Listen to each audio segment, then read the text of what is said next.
the Balrog in this game, Middle-earth Shadow of War, was called Goroth in retrospect to the Dune's Bane of atop Mount Moriah, which Gandalf encounters in Middle-earth in Lord of the Rings, Fellowship of the Ring. The Goroth in this instance of Middle-earth is a creature and a fire giant demon that would need be destroyed in every aspect of the word soot, needs to be killed, thrown out, and fed to dogs who understand ye him not, or oppose and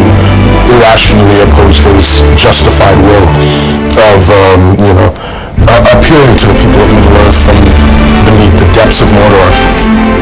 In any case, Celebrimbor, the son of Celeborn, is going on a journey, and the son of Celeborn goes to find the Goroth, Balrog monster, in a mission called Frozen Flame.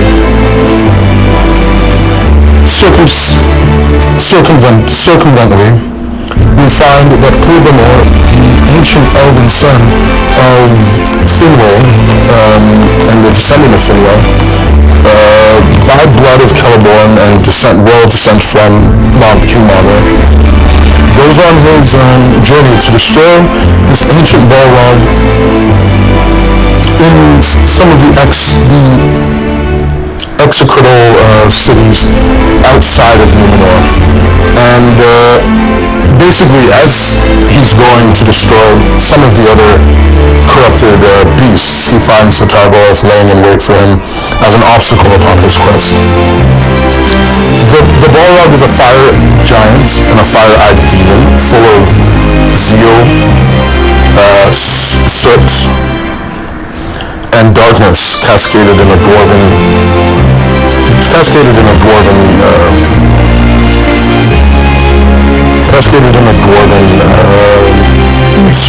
circumventual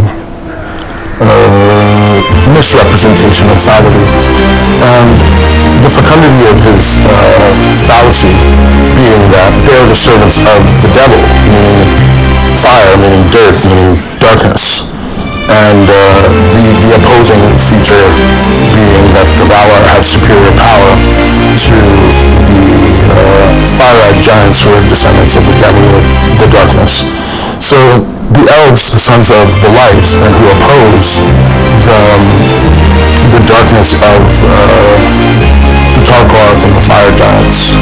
would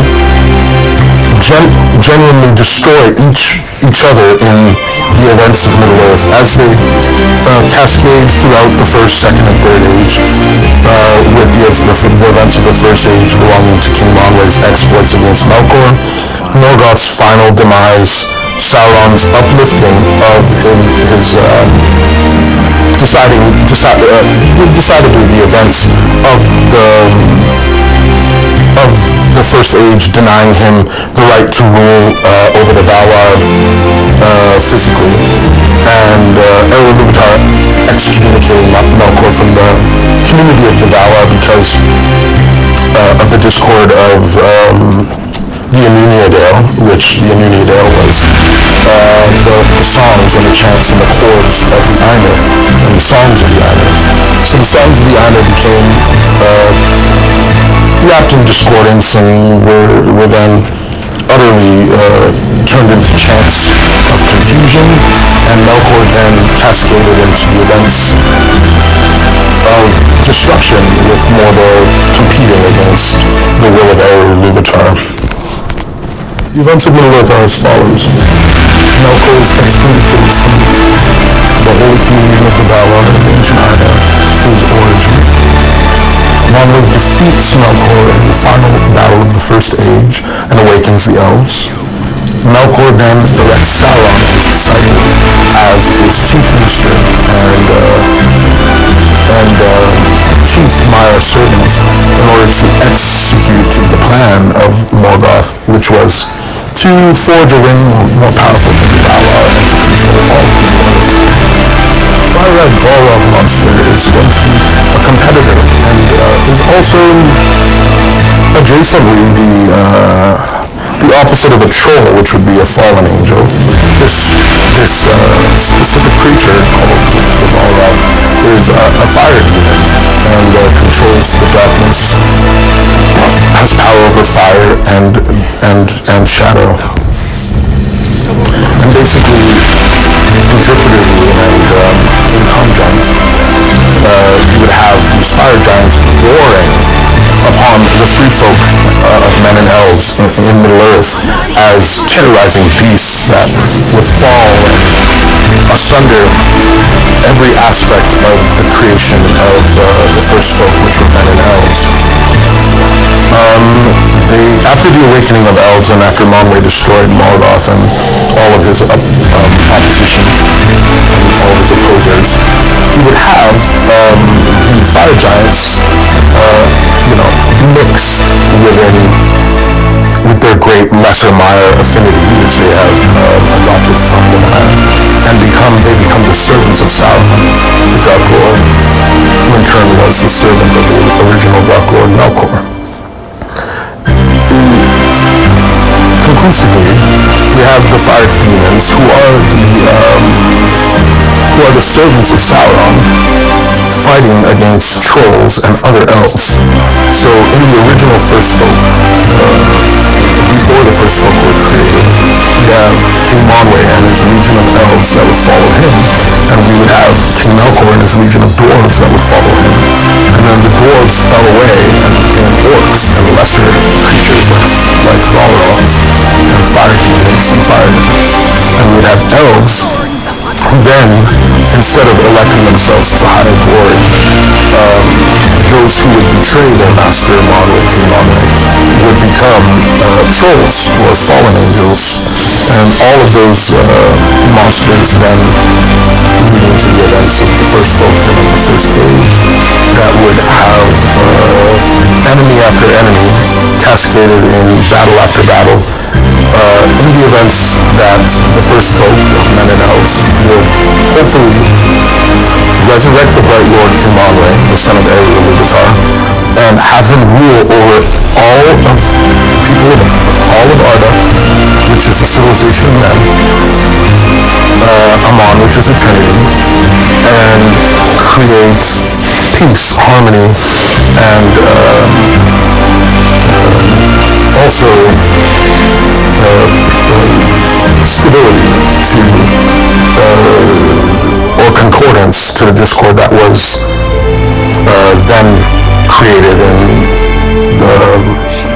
before the first folk, before the age of the first folk, and before Eru-Ilúvatar had excommunicated Melkor from the community of the Valar. So in general, we have this Goroth standing in the way, as Durin's Bane stood in the way of Gandalf, and the Goroth is now going to be elusively trying to defeat this Talion from accumulating too much wealth, power, and prestige, and he is trying to destroy this man of the first folk from completing his quest at finding his primary quest of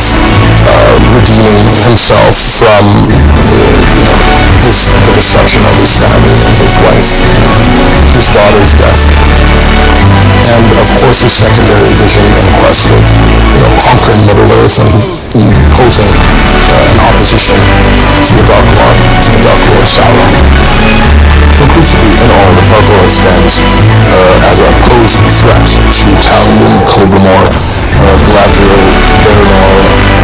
and some of the others that are in the game that would try and stop the threat posed by Dark Lord Sauron. They imitate the will of the Valar, the Holy Valar, who stood against Morgoth in the first age.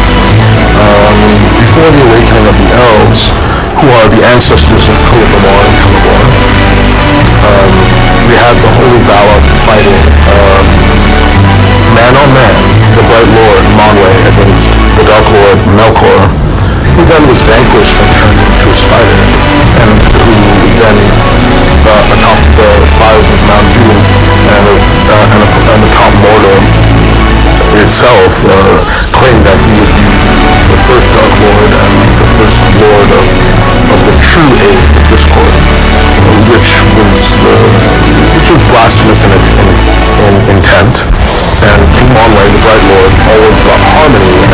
resistance and solidarity to the music of Gaia and bringing peace into the world. Indeed, textual evidence from the Silmarillion denote Manwe as the king of all angels, the king of all the first folk, and the Bright Lord. He himself would be called the Bright Lord, seeing as he was on the wings of the angels, fighting for the brightness of Ur-Lugatar's coming. It was known that Manwe was the Bright Lord to a lesser extent, the opposer of the original Dark Lord, who is Melkor, and his chiefest enemy, and who cascades Manwe into endless battles of terror and misfortune, and cascades Manwe into those battles of endless torment and torture daily as Manwe opposes him and resisted him utterly and completely. Targoroth becomes defeated. Celebrimbor and Talion continue on their venture for success against the new Dark Lord Sauron, and Manwe pushes Melkor out of the world of existence so that discordance may not persist upon the children of Middle-earth and the children of Iluvatar, who are the children of the first folk, the men and elves. We have the men and elves denying themselves the right to fight truthfully. They follow their Lord Manwe, who will decide every battle for them. Morgoth then, chanting his discord, creating his orcs from the flesh of fallen dwarves, and denying himself the right of fighting freely. He hides upon his mountain of Barad-dûr, and also cascades himself into the events of Middle-earth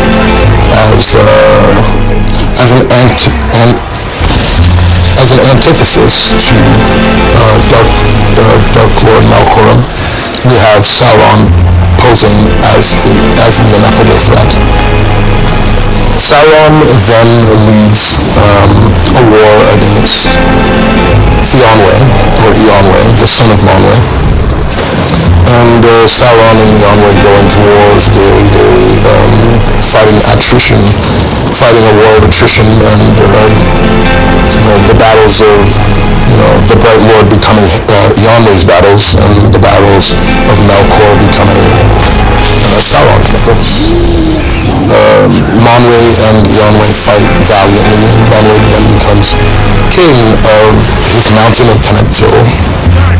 And the mountain of Tenektil was separate from the children of Iluvatar, and meaning the first folk, the men and elves. It was situated in an eternal kingdom where Melkor could not find him, and where King Manwe would rule justly and peaceably. Conclusively, in all, we have the Targoroth on a mission to destroy Celebrimbor and the forces of the Bright Lord, opposing them at every angle, every threat, and every vertice, and every cortex, and every radii of the land of Middle-earth. From a circumstantial point of view, they are resisting the power of the Bright Lord, denying him his access to retribution, giving him the truth and the power and the price of freedom, in order for him to deny himself the right of service to the first folk and to rule over them eloquently and deniably. Having the first folk deny him that right, which was justified by his free will, opposing his will, and truthfully fighting every battle and every instance with the hope of victory, absolutely conquers and vanquishes all the threats that the Dark Lord Sauron, the Dark Lord Melkor posed upon them in the beginning of the First Age.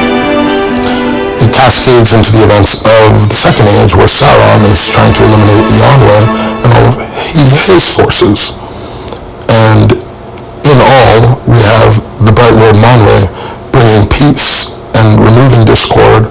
from the events of Arda, and bringing harmony and justice to the people of Middle Earth.